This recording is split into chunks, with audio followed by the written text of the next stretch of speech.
The first gunshot came at dawn, echoing through the dusty streets of Skidoo, California like a death knell, sending birds scattering from the rooftops and silencing the early morning chatter at Howell's General Store. Josephine Owens flinched at the sound, her fingers tightening around the basket of eggs she'd been collecting from the henhouse behind their modest home at the edge of town. She knew instantly, somehow she always knew, that her husband Franklin had started drinking before breakfast again. "Damn varmints!" Franklin's slurred voice carried across their property, followed by another errant shot. "Come out and face me like men." Josephine hurried inside, carefully placing the basket on the kitchen table before moving cautiously toward the front porch where Franklin stood, swaying slightly, his pistol aimed at imaginary intruders. "Franklin," she said softly, "it's barely 6 in the morning. You'll wake the whole town." He spun around, his bloodshot eyes narrowing as they focused on her. At 35, Franklin Owens had once been handsome, charming even, when he'd courted 19-year-old Josephine 5 years ago. Now his face was perpetually flushed, his once athletic frame softening with drink. "Don't tell me what to do in my own house," he growled, holstering his weapon with unsteady hands. "This town's crawling with thieves and outlaws. Someone's got to protect what's ours." "Of course," Josephine replied, trying to keep her voice even. "Would you like some breakfast?" "I've just collected fresh eggs," Franklin grunted, pushing past her into the house. Josephine followed, her heart racing as she always did when he was like this, unpredictable, volatile. As she prepared his breakfast, Sheriff Thomas Blackwell's horse came to a stop outside their home. Josephine's stomach tightened. It wasn't the first time the sheriff had come calling about Franklin's disruptive behavior. "Franklin," she said carefully, "the sheriff's here." Her husband's head snapped up, his expression darkening. "Let him come, I ain't done nothing wrong." The knock at the door was firm. Josephine moved to answer it, but Franklin grabbed her wrist, his fingers digging painfully into her skin. "I'll handle this," he said. "You stay put." Josephine nodded, retreating to the kitchen as Franklin strode to the door, suddenly standing straighter, affecting the dignity of sobriety. "Sheriff," Franklin greeted with forced cheer. "What brings you by so early?" Sheriff Blackwell's voice was measured, professional. "Mr. Owens, we've had complaints about gunshots coming from your property. Again."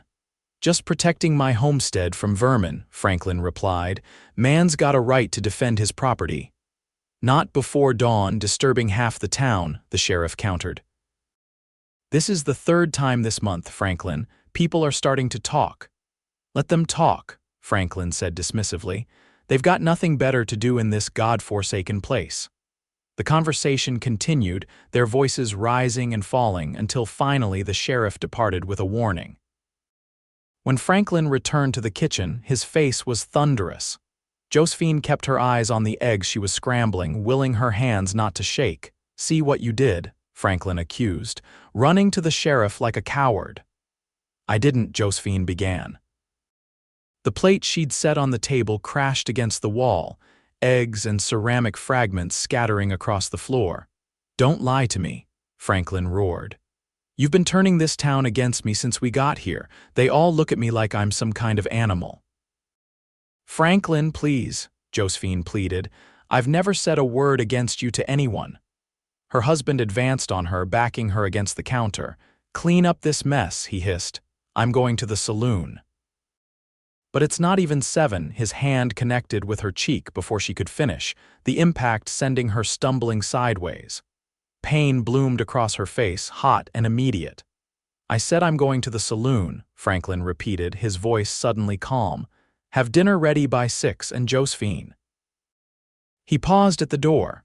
"Don't bother waiting up." After he left, Josephine sank to the floor, allowing herself a moment of weakness as tears slid down her burning cheek. She'd become skilled at hiding bruises, at smiling through pain, at inventing stories about her clumsiness to explain away injuries. By the time she'd cleaned up the broken plate and spilled food, composed herself, and stepped outside to hang laundry, the morning gossip was already spreading through Skidoo. Mrs. Holden from next door eyed her warily from across the fence, then hurried inside when Josephine waved in greeting. Later, at Howell's general store, Josephine felt the stares of the other women as she selected fabric for mending. Their whispers barely concealed, they spoke of Franklin's drunken outbursts, his gambling debts, his threats against Mr. Peterson at the bank. "Morning, Mrs.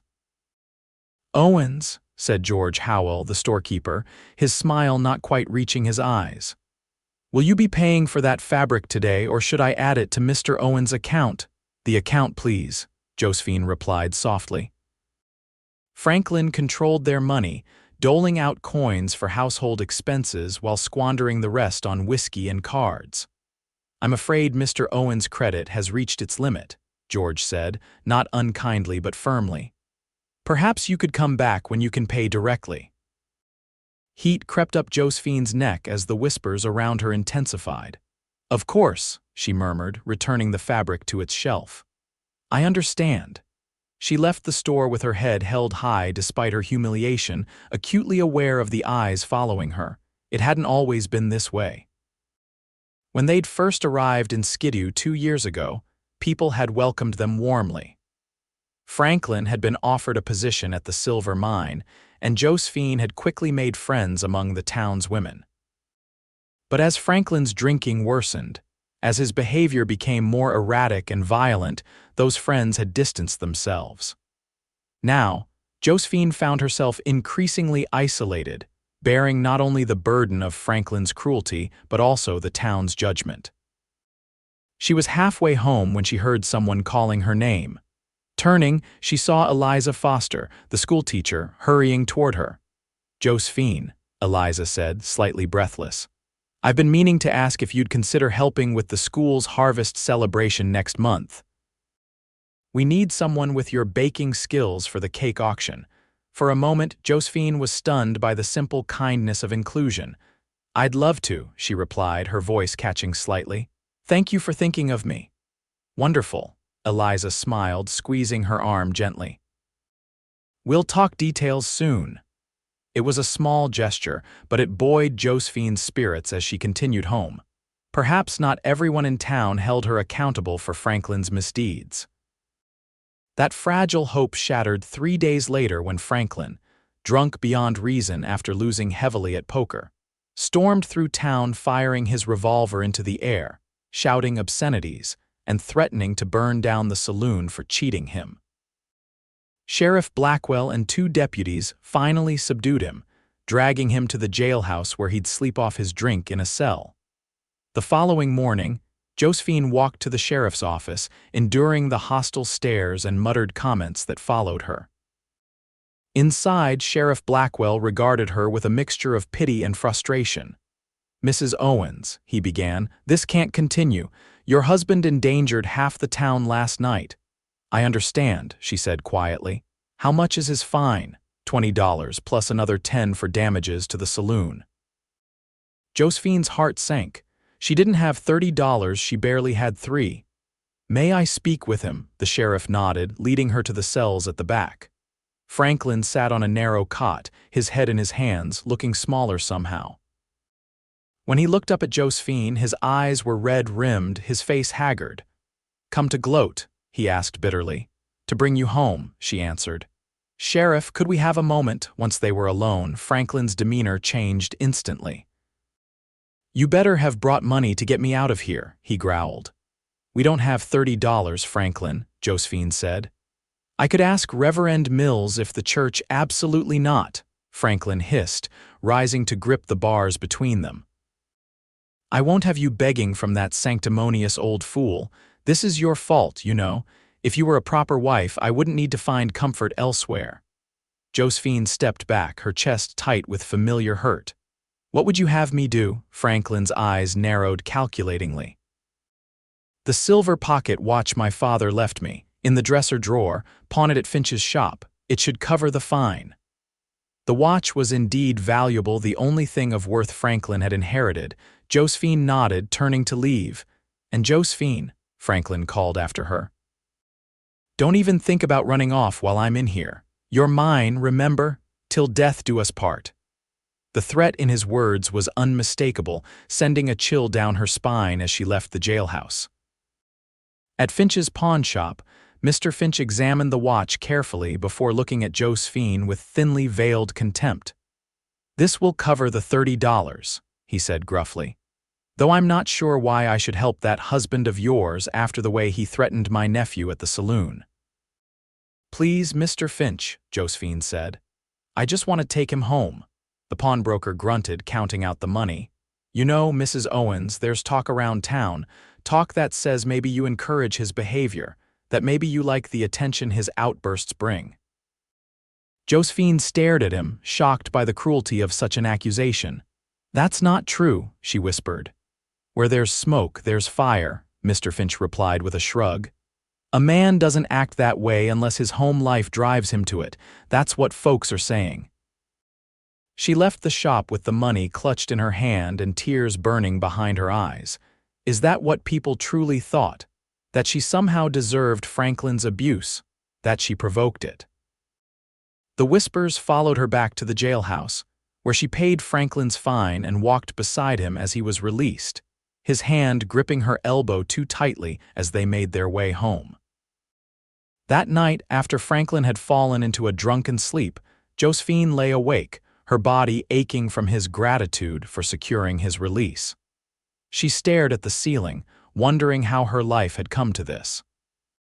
She had married for love, or what she'd thought was love, only to find herself trapped in a cage of fear and shame, blamed for the very chains that bound her. As October turned to November, the situation grew worse. Franklin lost his job at the mine after threatening a foreman. Their savings dwindled as he continued to drink and gamble, and Josephine took in mending and laundry to make ends meet, though many in town refused her services now. Then came the night that changed everything. Franklin returned home late, drunker than usual, his knuckles bloody from a fight.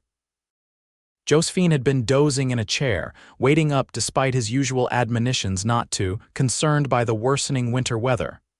"Who is he?" Franklin demanded without preamble, yanking her from the chair. "What? Who is who?" Josephine asked, confused and frightened by the wild look in his eyes. "Don't play innocent," Franklin snarled. "I've seen how that new ranch hand at the Carson place looks at you, Eastland, the tall one with the fancy gun belt." "I don't know what you're talking about," Josephine protested. "I've barely exchanged 10 words with Mr. Eastland." "Liar." Franklin backhanded her, sending her crashing into the sideboard. "You think I don't see how you flaunt yourself in town, how you've turned everyone against me?" Josephine's ears rang from the blow. "Franklin, please," she begged. "You're not thinking clearly. Let me make you some coffee." But Franklin was beyond reason, consumed by drunken jealousy. He grabbed her again, shaking her violently. "You're mine," he growled. "And if I can't have you, no one will." His hands closed around her throat, thumbs pressing into her windpipe. Josephine clawed at his wrists, panic rising as her air was cut off. Black spots danced at the edges of her vision as she struggled against him.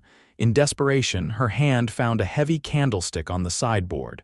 Without thinking, she swung it, connecting with the side of Franklin's head. He released her immediately, stumbling backward with a look of shock before crumpling to the floor. Gasping for breath, Josephine dropped to her knees beside him. "Franklin," she called, her voice raspy. "Franklin, can you hear me?" But Franklin Owens didn't respond. Blood trickled from a gash at his temple, his eyes staring sightlessly at the ceiling. With trembling fingers, Josephine felt for a pulse and found none. Her husband was dead. Horror washed over her as the reality of what had happened sank in. She had killed him. It was self-defense. He would have strangled her, but would anyone believe that? In a town that already blamed her for his behavior, panic seized her. She had to run. Had to get away before someone discovered what had happened. But where would she go?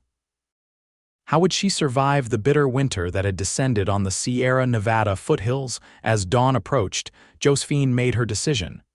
She couldn't run. She had done nothing wrong except defend her life.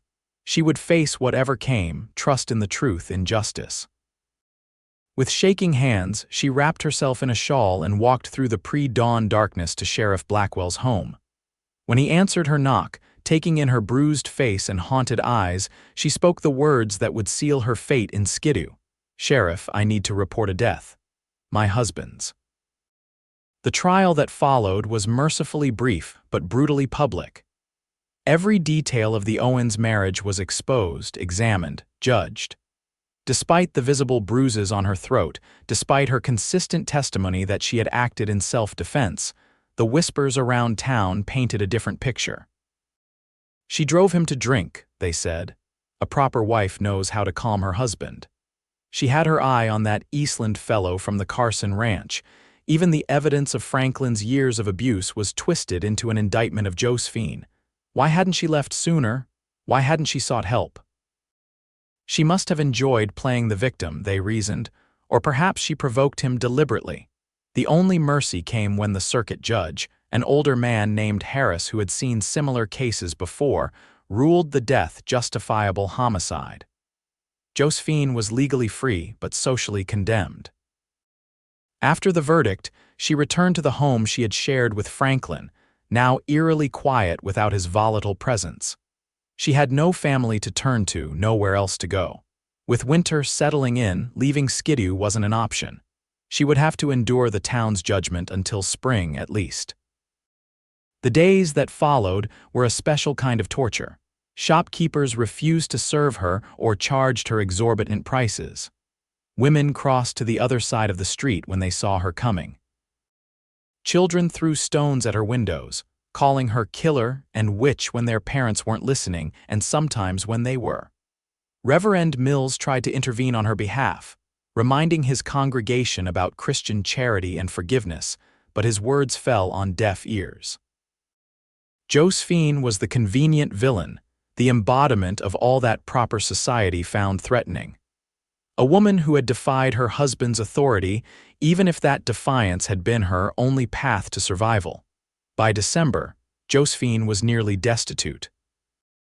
The laundry and mending work had dried up completely, and she'd resorted to selling household items to buy food. Even Eliza Foster, who had once shown her kindness, now avoided her eyes when they passed in town. One particularly cold afternoon, as Josephine was returning from chopping wood behind her housework, Franklin would never have permitted her to do when he was alive, she found a man sitting on her front porch. Tall and lean, with dark hair beneath a well-worn hat, he stood as she approached, revealing a weathered face with eyes the color of a summer storm. "Mrs. Owens," he said, his voice low and respectful. "I hope I'm not intruding." Josephine gripped the axe handle tighter, wary of strangers after everything that had happened. "Do I know you, sir?" "Ethan Landry," he replied. "I work at the Carson Ranch. I believe your late husband mentioned me once." So this was the man Franklin had accused her of looking at inappropriately. Up close, he was indeed handsome, but in a rugged, unassuming way that suggested he rarely thought about his appearance. "Mr. Eastland," Josephine said cautiously. "Landry," he corrected gently. "Ethan Landry, I've come about your cow."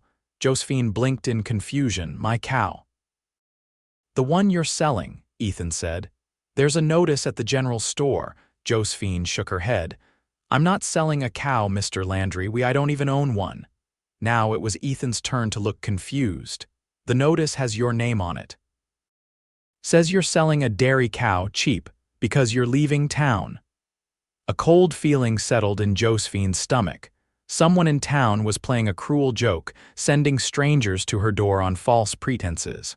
It wasn't the first such prank, but it stung nonetheless. "I'm sorry you were misled," she said stiffly. "As you can see, there's no cow for sale here."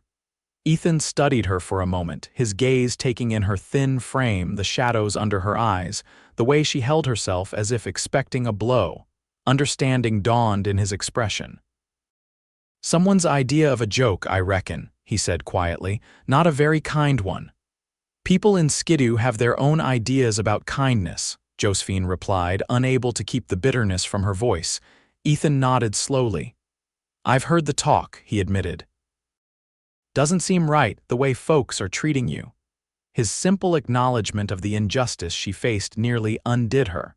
Josephine swallowed hard against the lump forming in her throat. "Thank you for saying so, Mr. Landry. It's more consideration than I've been shown by most." "The way I see it," Ethan continued, "a person shouldn't be blamed for defending their own life." He gestured to the woodpile she'd been building. "That's a fair amount of work for one person. Would you mind some help finishing up before dark sets in?"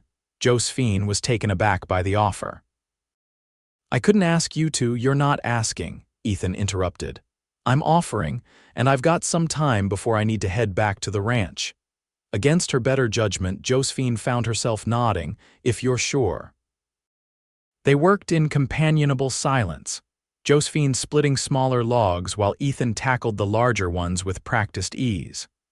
When they finished, the woodpile was twice the size it had been, enough to last her several weeks at least. "I appreciate the help," Josephine said as Ethan put on his coat to leave. "It would have taken me days to do all that." "Happy to be of service, madam," he replied with a slight tip of his hat. "If you don't mind my saying so, it's not right for a woman to be out here alone with winter coming on. If you need anything, you send word to the Carson Ranch. I mean that." Josephine was touched by his kindness but well aware of how such an arrangement would be perceived in town. "That's very generous, Mr. Landry, but I wouldn't want to cause you any trouble. People in Skidoo talk." "Let them talk," Ethan said with a shrug. "I've never put much stock in gossip myself." After he left, Josephine found herself smiling for what felt like the first time in months. The simple act of being treated with basic human decency had been like water in a desert. She didn't expect to see Ethan Landry again. Men like him, decent men, didn't get mixed up with women like her, women with pasts, with shadows, with reputations that could tarnish their own by association.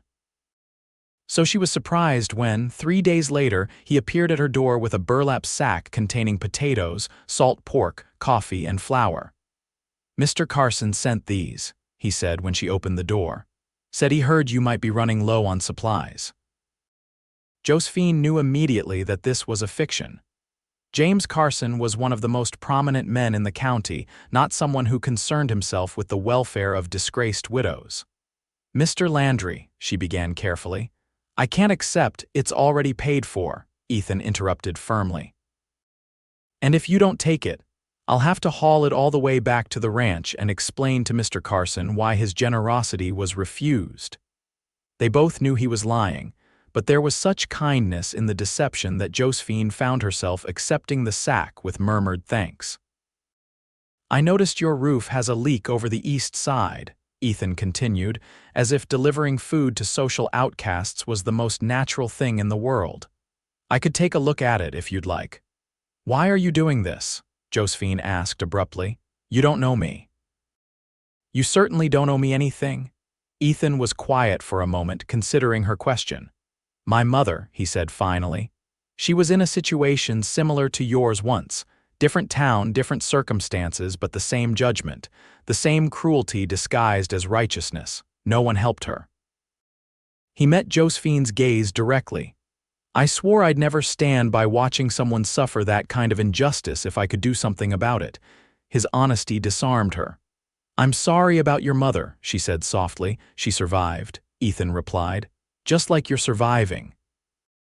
"But no one should have to just survive, Mrs. Owens. Not when they've done nothing wrong except try to stay alive." It was the most direct acknowledgement of her innocence that Josephine had heard since that terrible night. "Thank you," she whispered. Ethan examined her roof that afternoon, patching the leak with materials he'd brought along, as if he'd known all along she would accept his help. When he finished, Josephine insisted on cooking a meal for him using some of the provisions he'd brought. They ate at her kitchen table, talking easily about inconsequential things: the weather, the wild horses that sometimes appeared in the hills above town, a book they had both read. It was the most normal Josephine had felt in years. Not just since Franklin's death, but since long before, when her marriage had first begun its dark descent. After that day, Ethan made a habit of stopping by whenever he came to town, which seemed to be increasingly often. Sometimes he brought small gifts, a jar of honey, a book from the Carson Ranch library, a length of sturdy fabric for mending. Always, he offered practical help chopping wood, fixing loose boards, ensuring her home was secure against the harsh winter weather. Josephine knew the visits were fodder for town gossip. More than once, she'd caught Mrs. Holden peering through her curtains when Ethan's horse was tied outside. But for the first time since arriving in Skidoo, Josephine found herself caring less about what others thought. As December gave way to January of 1872, the winter turned brutally cold. Snow piled high around Josephine's small house, and she was grateful for Ethan's foresight in helping her prepare. On days when she could make it into town, the hostility remained palpable. But there was a new undercurrent to it now: curiosity about her relationship with the quiet cowboy from the Carson Ranch. One afternoon, as Josephine was purchasing the few supplies she could afford at Howell's store, enduring George's cold efficiency and the whispers of other customers, the door opened, bringing with it a swirl of snow and Eliza Foster.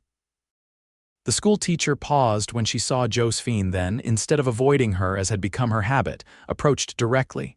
"Josephine," she said quietly, "I hope you're keeping warm in this dreadful weather." Surprised by the overture, Josephine nodded. "I am, thank you." Eliza glanced around, seeming to notice the openly curious stares of the other patrons. "I wonder if I might call on you tomorrow," she said, keeping her voice low. "There's something I'd like to discuss." "Of course," Josephine replied, mystified but hopeful that perhaps one person in town was reconsidering their judgment of her. The following day, Eliza arrived promptly at 2 o'clock, stamping snow from her boots before entering Josephine's warm kitchen. She looked nervous, removing her gloves and turning them over in her hands repeatedly.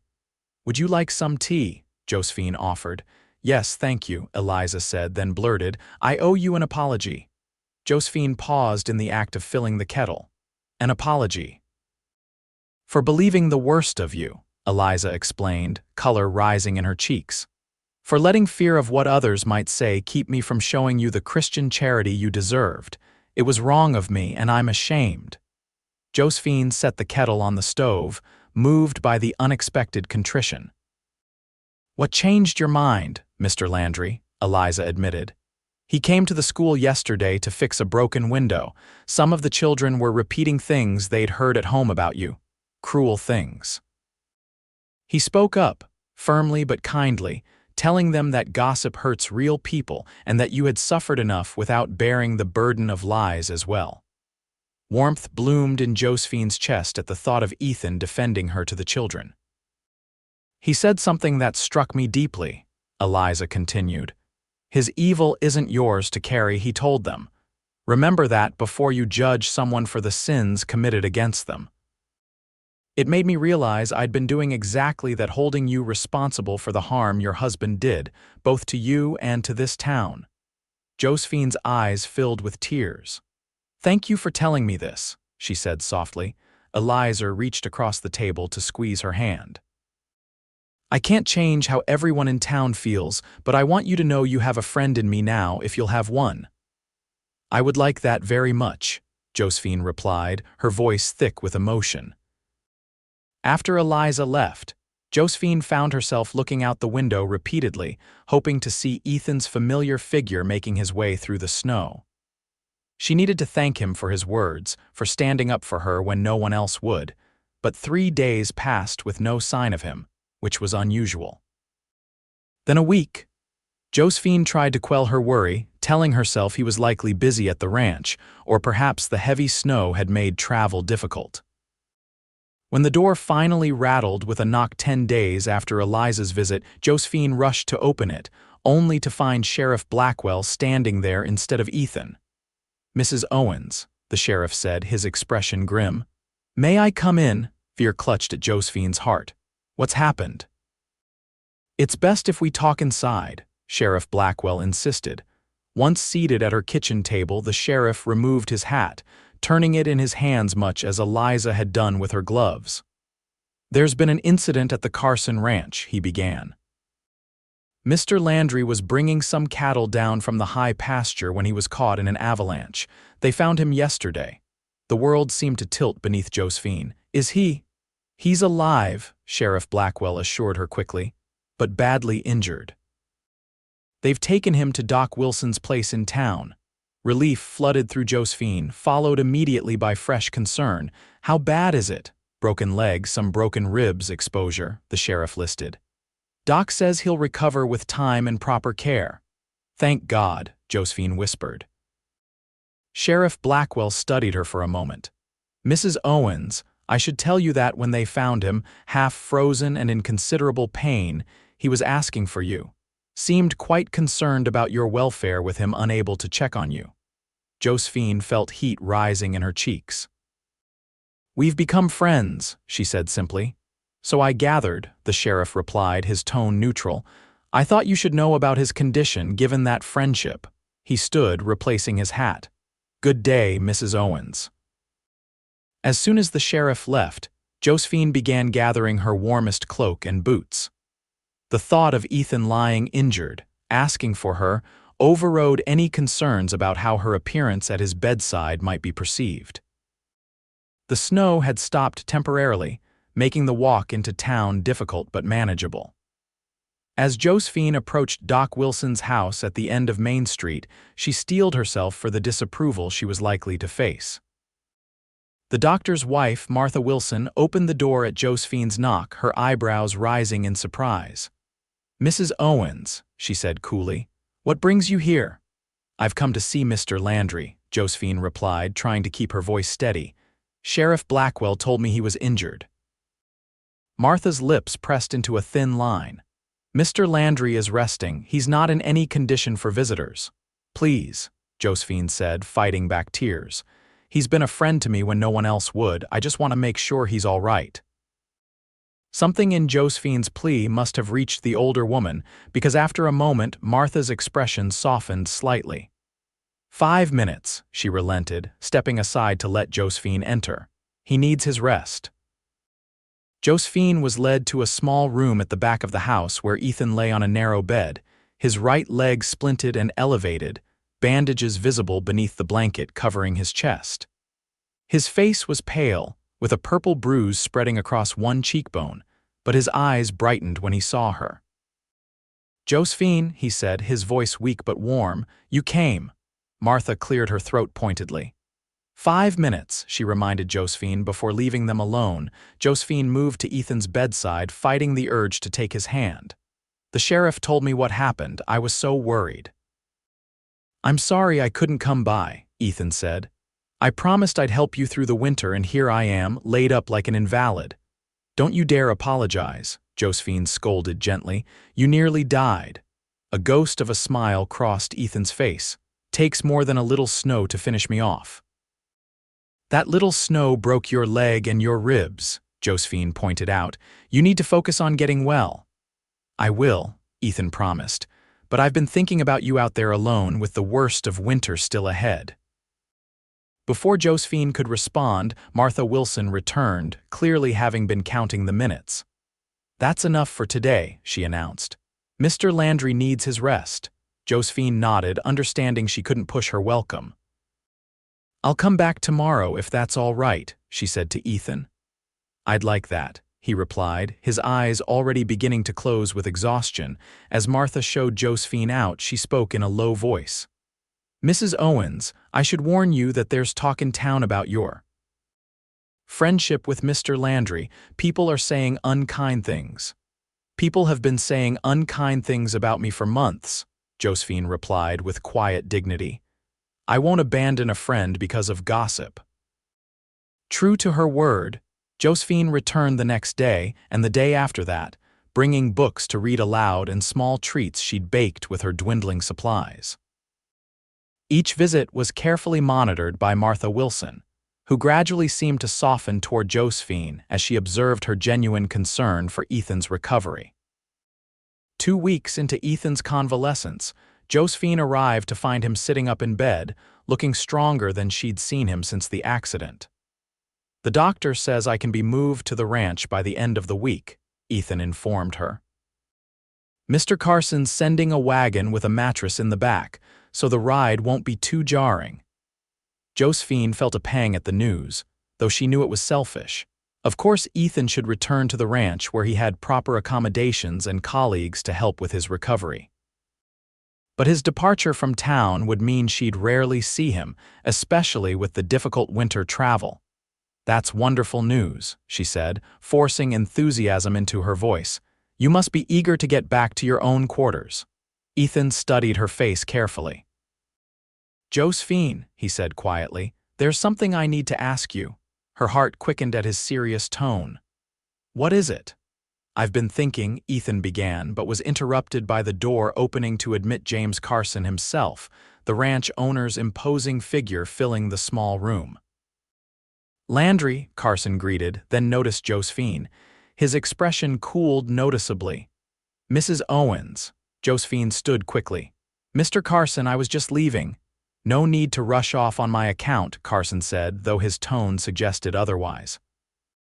"Actually, sir," Ethan said, "I'm glad you're here. There's something I wanted to discuss with both of you." Carson raised an eyebrow but said nothing. Waiting, Ethan took a deep breath. "Mrs. Owens has been kind enough to visit me every day during my recovery, despite the difficulty of traveling through the snow and other obstacles." "So I've heard," Carson replied dryly. "What you may not have heard," Ethan continued undeterred, "is that Mrs. Owens has been struggling since her husband's passing. The town has turned against her, she's unable to find work, and she's facing the rest of winter alone in a house that's barely weathertight." Josephine felt her cheeks burning with embarrassment. "Ethan, please, it's the truth," Ethan said firmly. "And Mr. Carson, I'm asking for your help." Carson's expression remained impassive. "What sort of help did you have in mind, Landry?" "The old caretaker's cottage on the east side of the ranch has been empty since McGill left last spring," Ethan explained. "I'd like your permission for Mrs. Owens to stay there, at least until the weather improves. She could help with the mending, cooking, whatever needs doing around the ranch house." Josephine was stunned by the suggestion. "Ethan, I couldn't possibly. It's not charity," Ethan insisted, looking directly at her. "It's an exchange of needed services. The ranch needs help with domestic work, and you need safe shelter and honest work." Carson looked between the two of them, his expression thoughtful. "Mrs. Owens, would you give us a moment?" he finally asked. Josephine nodded, stepping outside the room. Through the door, she could hear the murmur of men's voices, occasionally rising as the conversation grew heated. After what seemed an eternity, Carson emerged. "Mrs. Owens," he said formally, "it seems Landry here is quite determined on this point. He speaks highly of your character and work ethic." Carson paused, considering his next words carefully. "I won't pretend I'm unaware of the circumstances of your husband's death or of the town's reaction to it, but I've learned to trust Landry's judgment about people. If you're willing to work hard and keep to yourself, the cottage is yours until spring." Relief and gratitude washed over Josephine. "Thank you, Mr. Carson. I promise you won't regret your decision." Carson nodded curtly. "Be ready to move in 3 days. I'll send hands to help with your belongings when we come for Landry." With that, he tipped his hat and departed. Josephine returned to Ethan's room, her eyes bright with unshed tears. "I don't know how to thank you," she said. "You don't need to thank me," Ethan replied softly. "His evil isn't yours to carry, Josephine. It never was. It's time you had a chance at a life without that burden." 3 days later, as promised, a wagon from the Carson ranch arrived at Josephine's small house. To her surprise, it wasn't just ranch hands who came to help, but Eliza Foster as well, along with Reverend Mills and his wife. "We thought you could use some friendly faces," Eliza explained when she saw Josephine's astonishment, "and a few extra hands." It didn't take long to load Josephine's meager possessions, her clothes, some kitchen items, the few pieces of furniture that were truly hers rather than attached to the rented house. As the wagon prepared to depart, Reverend Mills approached her. "Mrs. Owens," he said kindly, "I want you to know that not everyone in town shares the harsh judgment that's been directed at you. Some of us understand that you were a victim of circumstances beyond your control. Thank you, Reverend, Josephine replied, touched by his words. That means more than you know. Perhaps when spring comes and tempers cool with the weather, you might consider returning to Skidoo, the Reverend suggested. This is still your home, after all. Josephine looked around at the small house where she had known both love and terror, at the town that had turned its back on her when she needed compassion most. I don't think so, Reverend, she said quietly. I think it's time for me to find a new home. The journey to the Carson Ranch took several hours through the snow-covered landscape. Josephine rode in the back of the wagon with her belongings, while Ethan, heavily bundled against the cold, lay on a makeshift bed in a second wagon, attended by Doc Wilson, who had insisted on accompanying him to ensure the journey didn't worsen his injuries. The Carson Ranch sprawled across a valley protected by surrounding hills, its main house an impressive two-story structure that spoke of prosperity and permanence. Several outbuildings, a large barn and corrals completed the central compound. Beyond, Josephine could see bunkhouses for the ranch hands and, at a slight distance, a small cottage that she assumed would be her new home. Her assumption proved correct as the wagon continued past the main house to stop before the cottage. It was modest but sturdy, with smoke already rising from its chimney, suggesting someone had prepared for her arrival by lighting a fire. Inside, Josephine found a simple but comfortable space, a main room with a fireplace and cooking area, a small bedroom, and a lean-to at the back that held chopped wood and storage space. The furniture was basic but solid, the bed made up with clean linens, and to her surprise, a vase of dried wildflowers sat on the small table. Maria from the main house put those there, explained Pete, one of the ranch hands who had helped unload her belongings. Said a woman's place should have flowers, even in winter. Josephine was touched by the gesture. Please thank her for me. After her things were unloaded and the ranch hands departed, Josephine stood in the center of the cottage, taking in her new surroundings. For the first time since Franklin's death, perhaps since before that, she felt a sense of possibility, of a future that might hold something besides fear and judgment. The next morning, she reported to the main house as instructed, where she met Mrs.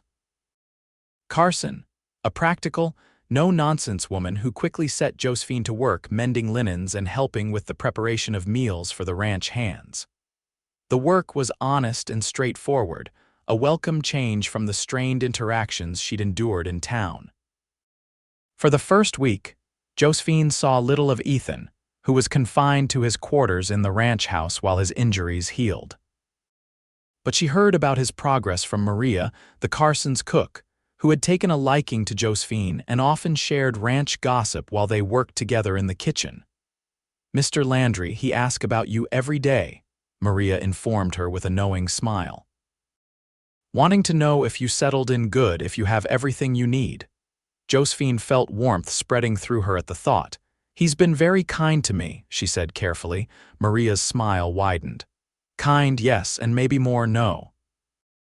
The way he looked at you when you brought him food yesterday, that is not just kindness I see in his eyes." "Maria," Josephine protested, blushing. "It's not like that. Mr. Landry felt sorry for my situation, that's all." "If you say so," Maria replied, clearly unconvinced. "But I have been married 30 years. I know the look of a man who sees more than friendship when he looks at a woman." Josephine couldn't deny that her own feelings for Ethan had grown beyond simple gratitude. His kindness, his defense of her, his unwavering belief in her worthiness of respect all had awakened emotions she'd thought died with the last of her love for Franklin. But she was also practical enough to know the complications such feelings presented. She was a widow under a cloud of suspicion, barely beginning to rebuild her life. Ethan deserved better than the scandal that would accompany any attachment to her. As January gave way to February, Ethan's condition improved enough that he was able to move about the ranch house with the aid of crutches. Josephine saw him more frequently now, bringing meals to the main house and sometimes sitting with him in the evenings when her work was done, playing checkers or simply talking as they had during his visits to her home in Skidoo. One such evening, as a winter storm raged outside, they sat before the fire in the ranch house parlor, the rest of the household having retired for the night. Ethan's leg was propped on a footstool, his crutches leaning against a nearby chair. "Doc Wilson says I should be able to start riding again by April," Ethan remarked, moving a checker piece. "Just in time for the spring roundup." "That's wonderful news," Josephine replied sincerely. "I know how frustrated you've been, unable to do your usual work." Ethan captured one of her pieces with a triumphant smile. "Speaking of spring, have you given any thought to your plans?" The question caught Josephine off guard. She had been so focused on the day-to-day routine of ranch life that she'd avoided thinking about the future. "Mr. Carson only offered the cottage until spring," she said slowly. "I suppose I'll need to find a position somewhere else by then." "You could stay," Ethan suggested, his eyes intent on the checkerboard. "Carson's wife has mentioned more than once how much she appreciates your help around the house. I think they'd be open to making the arrangement permanent." Hope fluttered in Josephine's chest, quickly tempered by practical concerns. "Even if they offered, I'm not sure it would be wise. My presence here has already caused talk." "Let people talk," Ethan said dismissively. "They'll find something new to gossip about soon enough." Josephine moved her own checker, capturing one of his in turn. "It's different for you," she said quietly. "You're a man with a respectable position. I'm a woman who killed her husband, regardless of the circumstances. That kind of reputation follows you." Ethan leaned forward, his game forgotten. "Josephine, look at me," he requested softly. She raised her eyes to his, struck as always by their intense gray-blue color like the sky before a storm. "You defended your life against a man who was trying to take it," Ethan said firmly. "There's no shame in that, none, and anyone who can't see that isn't worth worrying about." "It's not that simple," Josephine protested. "Society has certain expectations, certain rules that protect men like your husband and punish women like you for surviving them," Ethan interrupted. "Those aren't rules worth following." The passion in his voice stirred something in Josephine, a longing for the kind of clarity and conviction he possessed. "What are you suggesting?" she asked. Ethan took a deep breath. "I'm suggesting that you deserve a chance at happiness, Josephine, a chance to build a life based on respect and affection." He hesitated, then added more softly, "I'm suggesting that I care for you more than I probably should admit." Josephine's heart raced at his words. "Ethan," she began, uncertain how to respond. "You don't need to say anything now," he assured her quickly. "I know it's too soon, that you're still healing from everything that's happened. I just wanted you to know that when you're ready, if you're ever ready, there's someone who sees you for who you truly are. Someone who believes you deserve every happiness." Tears pricked at Josephine's eyes. "Thank you," she whispered. "That means more than I can say." The winter storm that night was the worst of the season, dumping nearly 2 feet of snow across the valley and making travel impossible for days afterward. Confined to the ranch, Josephine found herself spending more time in Ethan's company, as they both helped with indoor tasks that could be managed despite his injury. They fell into an easy rhythm of working together, their conversations flowing naturally from practical matters to deeper discussions of books, beliefs, and experiences. Josephine found herself sharing stories from her childhood in Pennsylvania, while Ethan spoke of his years working cattle drives across the territories before settling at the Carson Ranch. "I was always moving, never staying in one place long enough to put down roots," he told her one afternoon as they sorted through seeds for the spring planting. "It suited me fine until my mother passed a few years back.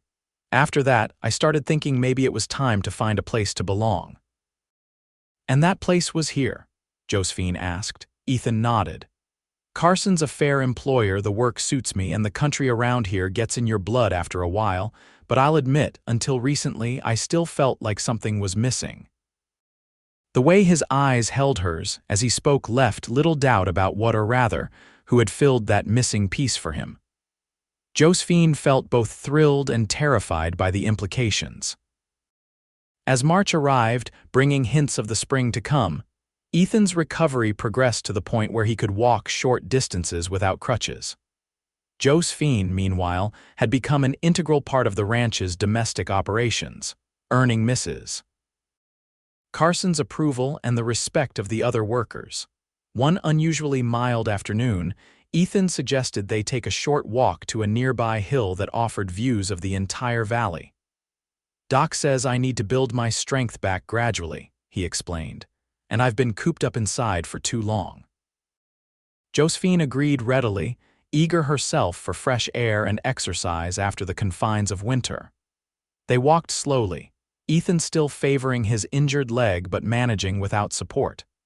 The hill wasn't steep, but by the time they reached its crest, he was breathing harder than usual from the exertion.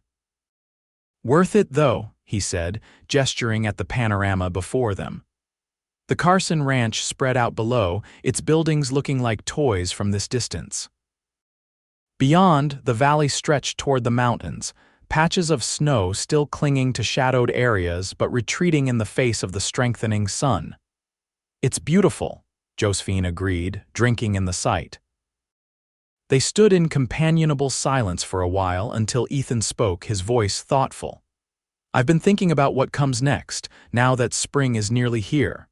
Josephine's stomach tightened at the reminder that her time at the ranch had an expiration date. "As have I," she admitted. "Carson offered me a promotion," Ethan continued. "Foreman of the whole operation, Peterson's retiring, moving east to live with his daughter." "Ethan, that's wonderful," Josephine exclaimed, genuinely happy for him despite her own uncertain future. "You certainly deserve it." "It comes with the old Peterson place," Ethan added. "That small house about a mile west of the main compound with the good creek access. It's not fancy, but it's solid. Big enough for a family, eventually." Josephine's heart began to beat faster at the direction the conversation was taking. "It sounds perfect for you," she said carefully. Ethan turned to face her fully. "It would be with the right person sharing it," he said, his voice low and earnest. "Josephine, I know we haven't known each other long, and I know you've been through more than any person should have to endure.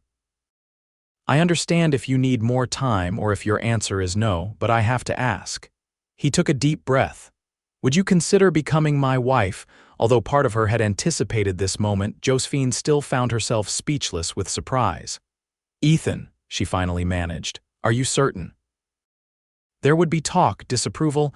I've never been more certain of anything," Ethan interrupted gently. "And as for talk, let them talk. His evil isn't yours to carry, Josephine. It never was. Don't let the judgment of others dictate your chance at happiness." Tears filled Josephine's eyes at hearing again the words that had first given her hope. "Yes," she whispered, then more firmly. "Yes, I would be honored to be your wife." Ethan's face broke into a radiant smile, his eyes crinkling at the corners in a way that made Josephine's heart flutter. Mindful of his healing injuries, he drew her carefully into his arms, bending to press his lips to hers in a tender kiss that held both promise and reverence. When they parted, Josephine felt as though something essential had shifted within her, a weight lifting, a door opening to a future she could barely have imagined months earlier. "What will Mr. Carson say?" she asked, practical concerns reasserting themselves. Ethan's smile turned slightly sheepish. "He already knows my intentions. I spoke to him last week, wanting to be sure the foreman's position and house were secure before asking you. He gave his blessing, said you've more than proven your character during your time here." Josephine was touched by Ethan's thoroughness, his determination to offer her security along with his heart. "And Mrs. Carson," delighted, Ethan assured her. "I believe her exact words were, 'It's about time that boy found someone to settle him down properly.'" Josephine laughed, feeling lighter than she had in years. "When shall we be married?" "As soon as you'd like," Ethan replied. "Though I'd suggest waiting until I can stand at the altar without wincing, perhaps late April." The apple trees should be blooming by then. Late April sounds perfect, Josephine agreed, imagining a simple ceremony surrounded by spring blossoms. The news of their engagement spread quickly through the ranch, met with genuine congratulations from most quarters.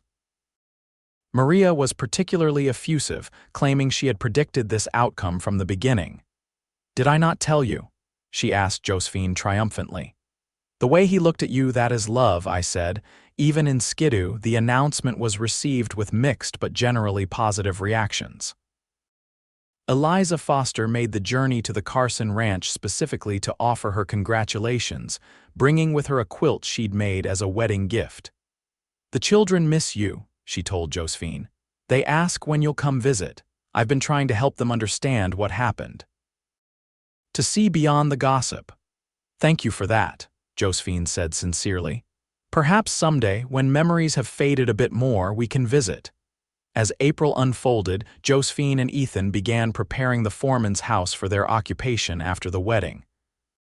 It was indeed a solid structure, larger and more comfortable than her cottage, with a proper kitchen, 2 bedrooms, and a small parlor. Together they cleaned and repaired, painted and arranged, transforming the bachelor's quarters into a home that reflected both their tastes. Working alongside Ethan, Josephine often found herself marveling at the turn her life had taken. From the darkness of her marriage to Franklin, through the terror of that final confrontation, the grief and ostracism that followed, to this new beginning with a man whose kindness and integrity had helped her rediscover her own worth, it seemed almost miraculous. "What are you thinking about?" Ethan asked one afternoon, catching her lost in thought as they hung curtains in what would be their bedroom. "How different life can be from one year to the next," Josephine replied honestly. "Last April I was." She hesitated, still finding it difficult to speak of her life with Franklin. "I was existing, not living. Afraid all the time. I couldn't have imagined standing here now with you planning our future together." Ethan's expression softened with understanding. He set down the hammer he'd been using and crossed to her, taking her hands in his. "I wish I could have known you then, could have helped sooner. You came exactly when I needed you most," Josephine assured him. "Not a moment too late or too early." Their wedding took place on the last Saturday of April, a perfect spring day with clear skies and gentle breezes. The ceremony was held in the garden behind the main ranch house, where apple and cherry trees were indeed in full bloom, their petals occasionally drifting down upon the assembled guests like fragrant snow. Reverend Mills came from Skidoo to perform the ceremony, bringing with him a small contingent of townspeople who had either maintained their faith in Josephine's character or had come to regret their harsh judgment. Notable among them was Sheriff Blackwell, whose presence seemed a tacit acknowledgement that justice had been served correctly in her case. Josephine wore a simple dress of pale blue, a color Ethan had once mentioned brought out the amber flecks in her brown eyes. Her hair, grown longer over the winter months, was loosely braided and adorned with wildflowers gathered by Maria's granddaughters. She carried no bouquet, preferring instead to keep her hands free to clasp Ethan's as they spoke their vows. Ethan, fully recovered from his injuries though he still walked with a slight limp in cold weather, cut a handsome figure in a new suit ordered specially from Sacramento. When Josephine joined him beneath an arch of flowering branches, the look of wonder and devotion on his face brought tears to her eyes. Their vows were simple but heartfelt, promises of respect and partnership alongside the traditional pledges of love and fidelity. When Reverend Mills pronounced them husband and wife, the cheer that went up from the gathered ranch hands and friends seemed to Josephine like the perfect beginning to their new life together. The celebration that followed lasted well into the evening, with music and dancing, abundant food prepared by Maria and her helpers, and more genuine good wishes than Josephine could have imagined receiving just months earlier. As twilight descended and lanterns were lit around the garden, Ethan drew his new wife aside for a moment of privacy. "Happy?" he asked, his arm around her waist. More than I ever thought possible, Josephine replied honestly, leaning into his embrace. There's something I want to give you, Ethan said, reaching into his pocket. A wedding gift. He withdrew a small velvet pouch, placing it in her palm. Opening it, Josephine found a delicate gold locket on a fine chain. It was my mother's, Ethan explained as she examined it. One of the few things of value she kept after leaving my father. Open it. Inside, Josephine found a tiny slip of paper, carefully folded. Unfolding it revealed a message written in Ethan's neat hand. His evil was never yours to carry. Your goodness is yours alone. Emotion welled up in Josephine's throat. Thank you, she whispered, unable to express the fullness of what she felt. Ethan fastened the locket around her neck, his fingers brushing her skin with tender care. I want you to wear this whenever you need reminding of that truth, he said. Whenever the past tries to claim you again. I will, Josephine promised, touching the locket where it rested against her collarbone. Though I suspect I'll need those reminders less and less with you beside me. That night, as they retired to their new home as husband and wife, Josephine experienced a kind of peace she had almost forgotten existed. In Ethan's gentle, respectful love, she found healing for wounds both physical and emotional.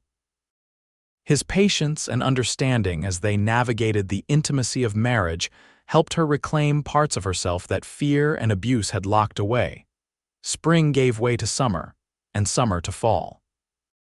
The Carson Ranch prospered under Ethan's management as foreman, while Josephine found her own place in the community of ranch families, using her skills in sewing and cooking to establish a small business making clothing and preserves that sold well at markets in nearby towns. By winter, when the snows again blanketed the valley, Josephine had news of her own to share with her husband. Ethan, she said one evening as they sat before the fire in their cozy parlor, I've been to see Doc Wilson today. Ethan looked up from the ledger he'd been reviewing, concern immediately crossing his features. Are you unwell? You've seemed tired lately. Josephine smiled, taking his hand. Not unwell, no, but there is a reason for the tiredness. She placed his palm against her still flat stomach. We're going to have a child come summer. The joy that transformed Ethan's face was a sight Josephine knew she would treasure forever. A baby, he breathed, his voice filled with wonder. We're going to be parents, Josephine nodded, her own happiness reflected in her eyes. Doc says everything looks perfectly healthy. The baby should arrive in late June or early July. Ethan gathered her carefully into his arms, pressing kisses to her hair, her forehead, finally her lips. I love you, he whispered against her mouth, more than I have words to express. And I love you, Josephine replied, marveling at how those words, once so difficult to imagine saying again, now flowed as naturally as breathing. You gave me back my life, Ethan. Now we're creating a new one together. As the winter months passed, Josephine's body changed, her belly rounding with the new life growing within. Ethan treated her with even more tenderness than before, ensuring she rested properly, ate well, and never strained herself with household tasks. News of their expected child spread through the ranch and eventually to Skidoo, where it was met with a surprising outpouring of goodwill. Packages began arriving at their home: baby clothes, tiny blankets, handmade toys, many from women in town who had once turned their backs on Josephine. People can change, Eliza Foster observed during one of her regular visits to the ranch. Given enough time and evidence, they can recognize when they've been wrong. Not all people, Josephine replied, thinking of Franklin, of men like him who used fear and control to break the spirits of those they claimed to love. No, not all, Eliza agreed. But enough to matter, enough to make a community worth being part of again someday, perhaps. In April, on their first wedding anniversary, Ethan took Josephine back to the hilltop where he had proposed.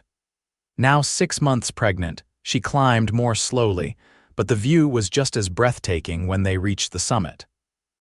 A year ago, I asked you to share my life, Ethan said, his arms supporting her as they looked out over the valley. I had no idea then how full that life would become.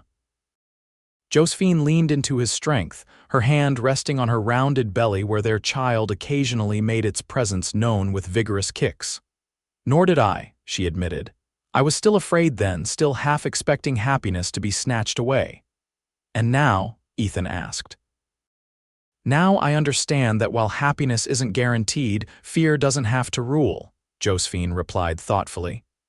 "You taught me that, Ethan, you and the love we've built together." On the first day of July, 1873, after 20 hours of labor that tested her strength and resolve, Josephine gave birth to a healthy son they named Thomas James Landry. With Ethan by her side throughout the ordeal, refusing to be banished to the parlor as was customary, Josephine found reserves of courage she hadn't known she possessed. When the midwife placed their son in her arms, tiny and perfect with a dusting of dark hair that promised to match his father's, Josephine felt a love so fierce and protective it took her breath away. "He's beautiful," Ethan whispered, perched on the edge of the bed beside her, one finger gently stroking the baby's cheek, "just like his mother." "He has your chin," Josephine observed with a tired smile, "and your determination, I think." He certainly wasn't in any hurry to make his appearance easy. Ethan laughed softly. "A Landry trait, I'm afraid. My mother always said the men in our family are stubborn from birth." As the summer days passed, Josephine and Ethan settled into their new roles as parents. Thomas, or TJ, as he came to be called, was indeed a determined child, with a strong cry and an equally strong will. But he was also quick to smile, especially at the sound of his father's voice, and content to spend hours watching the play of light through the leaves of the oak tree outside his nursery window. In August, an unexpected visitor arrived at their door. Sheriff Blackwell, looking uncomfortable and out of place, had ridden out from Skidoo with a purpose that became clear as he stumbled through an awkward apology. "Mrs. Landry, Josephine," he began, twisting his hat in his hands. "I've come to say something that's been on my conscience for some time. When your first husband died and the town turned against you, I didn't do enough to stand up for justice. I knew the circumstances, knew what kind of man Franklin Owens was, but I let public opinion sway me from speaking the full truth." Josephine, who had been rocking TJ to sleep when the sheriff arrived, regarded him steadily. "You did your duty, Sheriff. The judge found me innocent." "Yes, but I could have done more to counter the gossip, the judgments," Blackwell insisted. "I'm here to ask your forgiveness for that failure." Before Josephine could respond, Ethan spoke from where he stood by the fireplace. "Why now, Sheriff? It's been nearly 2 years." Blackwell sighed heavily. "Because Franklin Owens' brother arrived in Skidoo last week, asking questions about his death. He's not satisfied with the court's ruling and has been stirring up old accusations." Josephine felt a chill of apprehension. "I didn't know Franklin had a brother." "Half-brother, apparently, from back east," Blackwell clarified. "Name's Harold Owens. Seems they weren't close, but blood is blood, and he's convinced himself you got away with murder." "What does he intend to do?" Ethan asked, his voice tight with concern. "Nothing legal," the sheriff assured them. "The case is closed as far as the law is concerned. But he's been talking, and some folks are listening. I wanted to warn you, and—" he hesitated. "And to let you know that this time I'll be making sure the truth is heard. The real truth about what kind of man Franklin Owens was and what you endured, Josephine." Touched by the sheriff's belated show of support, Josephine nodded. "Thank you for the warning and for your willingness to speak up now." After the sheriff left, Ethan came to sit beside Josephine, his expression grave. "I don't like this," he said quietly, careful not to wake the now sleeping TJ. "This Harold Owens showing up after all this time, dredging up the past." "Nor do I," Josephine admitted. "But what can he really do? As the sheriff said, the case is closed legally. Men seeking vengeance don't always concern themselves with legalities," Ethan pointed out. "I think I'll speak with Carson about increasing security around the ranch for a while, just as a precaution." The precaution proved warranted when, a week later, One of the ranch hands spotted a stranger watching the foreman's house from a ridge to the east. By the time Ethan and two others rode out to investigate, the man was gone, but fresh tracks confirmed someone had been there. That night, after securing all doors and windows, Ethan sat cleaning his revolver at the kitchen table while Josephine nursed TJ nearby. "I'm sorry," he said suddenly. "Sorry that this shadow from your past has returned to darken our happiness." Josephine looked up from their son's peaceful face. "It's not your fault, Ethan." "I promised I'd protect you," he said, his voice tight with frustration, "that you'd never have to fear again." "And you have protected me," Josephine assured him. "But some things can't be prevented, only faced." She shifted TJ to her shoulder, patting his back gently. "Whatever Harold Owens may say or do, we'll face it together. The truth is on our side." Ethan's expression softened as he watched his wife and son.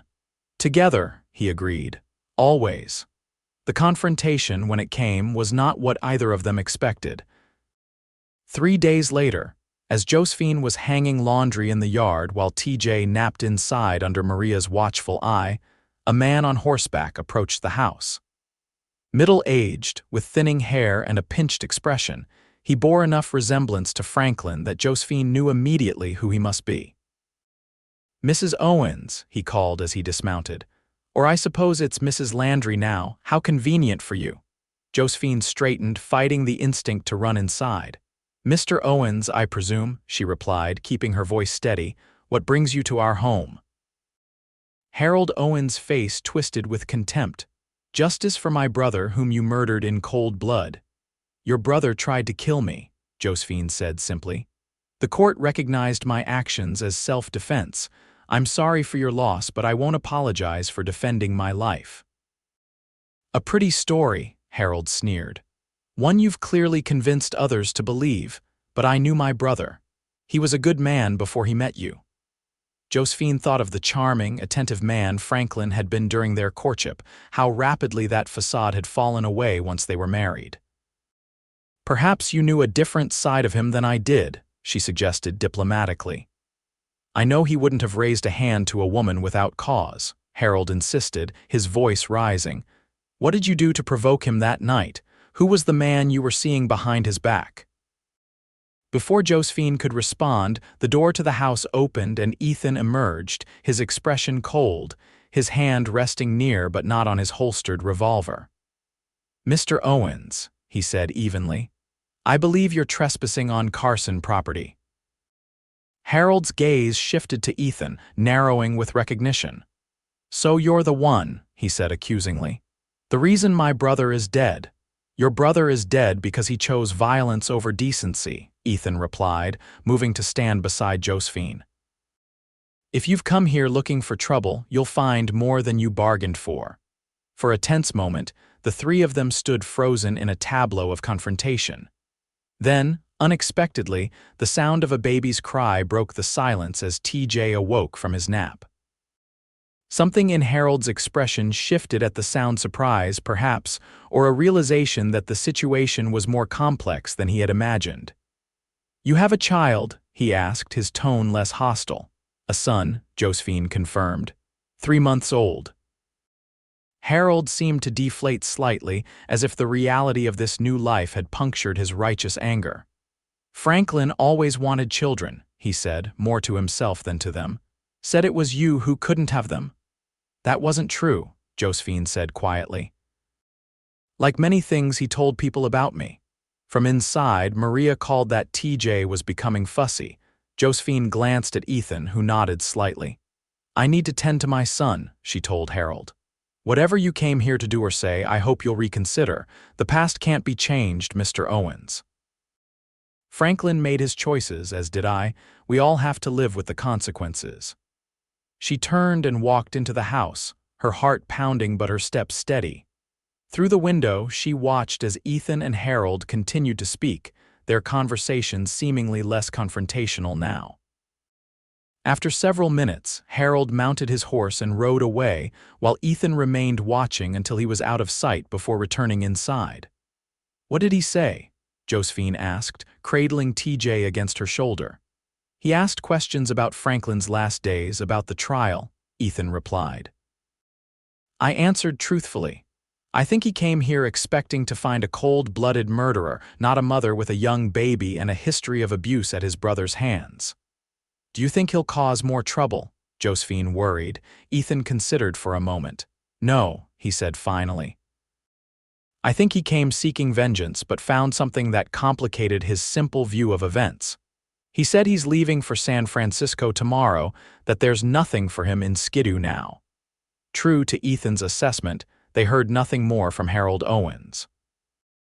2 weeks later, Sheriff Blackwell rode out to confirm that the man had indeed left town, apparently satisfied or at least no longer driven by blind revenge.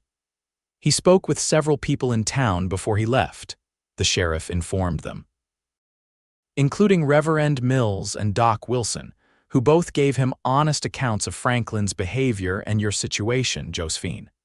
I think he left with a different understanding than when he arrived.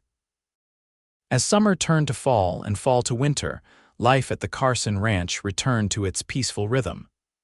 TJ grew rapidly, a happy, robust baby who delighted in discovering the world around him. Ethan's position as foreman became more established, with Mr. Carson increasingly relying on his judgment for major ranch decisions. Josephine, finding motherhood both more challenging and more rewarding than she had anticipated, gradually resumed her small business making clothing and preserves, now with a focus on items for children and new mothers. Her reputation for quality work spread beyond the local community, bringing orders from as far away as Sacramento. In the spring of 1874, shortly after TJ's first birthday, Josephine and Ethan made a decision they had been contemplating for months. With Carson's blessing, they purchased a plot of land adjacent to the ranch, 40 acres with good water access and a gentle slope ideal for grazing. Our own place, Ethan said as they stood on a rise overlooking their property. We'll build the house there, facing east to catch the sunrise. With a big kitchen, Josephine added, and windows in the nursery to let in plenty of light. Nursery, Ethan repeated, giving her a questioning look. Josephine smiled, taking his hand and placing it over her stomach in a gesture that had become familiar. TJ will need a bedroom of his own by winter, she said softly. When his sister or brother arrives, Ethan's expression of astonished joy was identical to the one he'd worn at the news of their first child. Another baby, he whispered reverently. Are you sure? Quite sure, Josephine confirmed, laughing as he lifted her in a careful embrace, mindful as always of her well-being. I love you, Ethan said when he set her down, his forehead resting against hers. You and TJ and this new little one we've made, my family. And I love you, Josephine replied, her heart full, for giving me a life I could hardly have dreamed of 2 years ago. As they walked back toward the ranch, hand in hand with TJ toddling between them, Josephine thought of the words inscribed in the locket she still wore daily. His evil was never yours to carry. Your goodness is yours alone. Once, those words had been a lifeline, a truth she clung to when everything else seemed lost. Now they were simply a reminder of how far she had come, and of the man whose faith in her had helped her reclaim her own strength. The town had blamed her for her husband's cruelty, but Ethan had seen the truth from the beginning. His evil wasn't hers to carry. And in letting go of that burden, she had found the freedom to embrace a love more genuine than she had ever known, a love based on respect, partnership, and the kind of quiet joy that came from being truly seen and valued. As the sun set behind the hills, casting long shadows across the land that would soon hold their new home, Josephine silently thanked whatever fate or providence had brought Ethan Landry into her life at the moment she needed him most. Not as a rescuer, but as a reminder that she was worthy of kindness, of respect, of love. What are you thinking about? Ethan asked, noticing her contemplative expression. Josephine smiled, watching as TJ discovered a wildflower and squatted to examine it with serious concentration. About how sometimes the end of one story is just the beginning of a better one, she replied. "And how grateful I am that ours is still being written together." Ethan squeezed her hand in understanding. "Chapter by chapter," he agreed, "day by day, and it only gets better from here." As if to confirm his words, TJ looked up at them with a wide, toothy grin, offering the slightly crushed flower to his mother with chubby fingers. Josephine accepted it as the precious gift it was, a simple token of love freely given, a promise of many such moments to come. The past would always be a part of her, but it no longer defined her. Instead, she was defined by the love she gave and received, by the family she and Ethan were building, by the strength she had found in herself when tested by life's cruelest challenges. His evil wasn't hers to carry. Her goodness, her joy, her love, these were hers alone to share as she chose. And she chose to share them with Ethan Landry, the man who had helped her rediscover her own worth, and with the children they would raise together in a home built on the foundation of mutual respect and abiding love. It was, Josephine reflected as they continued homeward in the gathering dusk, the most precious freedom of all.